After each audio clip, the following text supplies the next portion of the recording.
Nisa surəsinin 61-ci ayəsində oxuyuruq. Və izə qilə ləhum təaləv ilə mə ənzəlallahu və ilər-rəsul.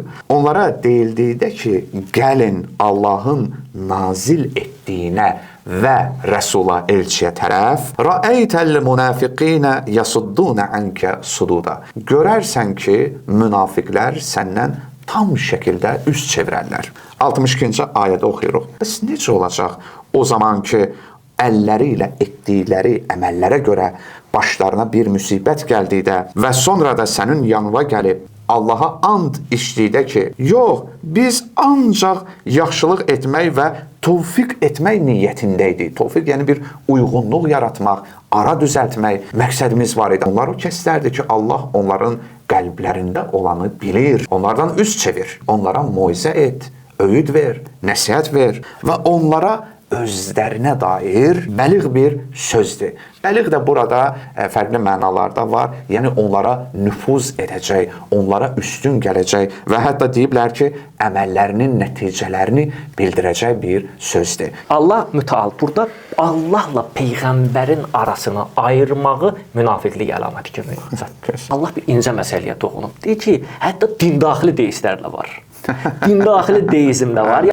Allahın nazil etdiyinə və sənə. Elə deyilərdi ki, Allahın nazil etdiyinə tərəf gəlin. Onların problemi peyğəmbərlə idi. Necə biz gördük ki, müsəlman olan cəmiyyətdə peyğəmbərlə nə qədər düz gəlməyən müsəlmanlar oldu. Qəbul edirdilər, namaz qılırdılar, oruç tuturdular, amma peyğəmbər onları hansısa işlərdə, neysə dəvət edəndə ağız büzürdülər. Allah rəsulu lazım deyil, Allahın nazil etdiyi var. Mən özümü rəsul kimi Quranın üzərində səlahiyyət sahibi hiss edirəm. Quran, Allah bu barədə çox təhlükəli söz deyib. Münafiqlərin görərsən səndən tam şəkildə üz çevirdiyini. Peyğəmbər zərurətini hiss elədilər və bir söz nə deyir? Yaxşılıq və razılıqdan başqa bizim sizlə elə bir məsələmiz yox. Peyğəmbər olmadan edilən hər bir ehsan, yaxşılıq və tövfiq, uyğunluq yaratmaq, Allah deyir ki, boş, səmərəsiz bir şeydir. Deyilmi hansı sözü deyil? Yox. Peyğəmbərin öhdəsini burax.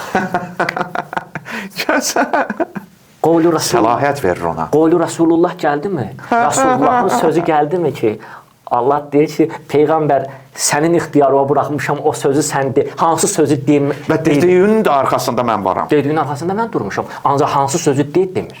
Mən Peyğəmbərdən bu xüsusiyyəti əxs eləmək istəyirəmsə, Qurandan da tapa bilmirəmsə, hara müraciət eləməliyəm?